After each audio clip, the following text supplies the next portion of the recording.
កាលពីថ្ងៃទី22ខែកក្កដាឆ្នាំ2026វេលាម៉ោង 14:30 នាទីសមត្ថកិច្ចបានទទួលព័ត៌មានថានៅត្រង់ចំណុចតូបលក់ដូររបស់ឈ្មោះឃ្លោកសំអន់ជាប់មាត់ទន្លេវៃកោស្ថិតនៅភូមិស្រះវងសង្កាត់ស្វាយរៀងក្រុងស្វាយរៀងខេត្តស្វាយរៀងមានករណីហិង្សាប្រព្រឹត្តដោយសហព័ន្ធ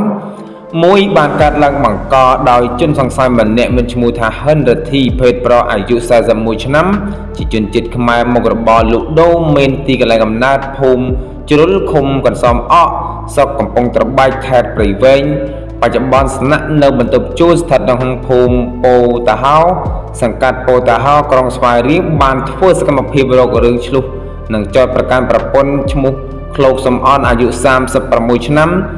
លួចលាក់មានសង្សារនិងបានវាយប្រពន្ធចំនួន2ដៃត្រូវចំថ្ពាល់បណ្ដាលឲ្យដួលទៅលើដីមានស្នាមជាំក្រហមហើមទាំងសងខាងព្រមទាំងបានយកកំបិតចិត្តបន្លែភ្ជង់ប្រពន្ធរួចស្រែកគំរាមថាបើណាហ៊ានចូលនៅក្បែររូបខ្លួននឹងចាក់សម្លាប់ប្រពន្ធតែម្ដងក្នុងករណីនេះលោកវរៈសេនីយ៍ឯកសោមសុភ័ណ្ឌអធិការនគរបាលក្រុងស្វាយរៀងបានដឹកនាំកម្លាំងនគរបាលនៃអធិការដ្ឋាននគរបាលក្រុងស្វាយរៀងសហការជាមួយនឹងកម្លាំងកងរាជអាវុធហត្ថខេត្តបានចុះទៅដល់កន្លែងកើតហេតុបានអន្តរាគមន៍ជួយសង្គ្រោះជនរងគ្រោះបានដោយសុវត្ថិភាពចំណែកឯជនសង្ស័យឈ្មោះតាហិនរទ្ធីពេលសមត្ថកិច្ចអន្តរាគមន៍ចូលទៅខត់បានយកកំបិតនៅក្នុងដៃចាក់ប្រពន្ធចំនួន2កំបិតតែមិនបណ្ដាលឲ្យរងរបួសធ្ងន់នោះទេដោយសារតែសមត្ថកិច្ចយើងជួយខត់តាន់ពេលវេលារួចក៏បានតដៃជាមួយនឹងសមត្ថកិច្ចហើយក៏ត្រូវបានសមត្ថកិច្ចយើងខត់ខ្លួនបានរួមទាំងវត្ថុតាងកំបិតចិត្តបន្លាយចំនួន1ដើមគូបញ្ជាក់ផងដែរថាមូលហេតុនិងដើមទងនៃរឿងនេះគឺបណ្ដាលមកពីភ្លើងប្រច័ណ្ឌជាមួយប្រពន្ធបាទប្រិយមិត្តអ្នកស្ដាប់ជាទីមេត្រីនេះគឺជាព័ត៌មានមួយ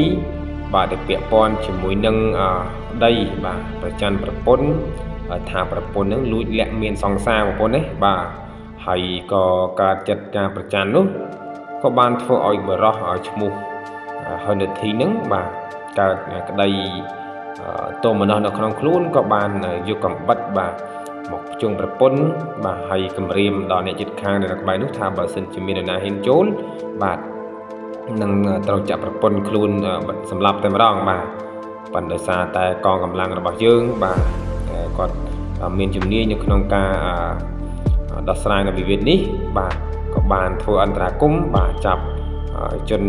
ដែលជាអ្នកបង្កនោះគឺបានបាទតាន់ពេលវេលាហើយក៏បានជួយសង្គ្រោះបាទអ្នកជួយសង្គ្រោះបាទតាន់ពេលវេលាបងប្អូនបាទអរគុណច្រើនបងប្អូនបាទទស្សនាគ្រាស្ដាប់នៅវីដេអូ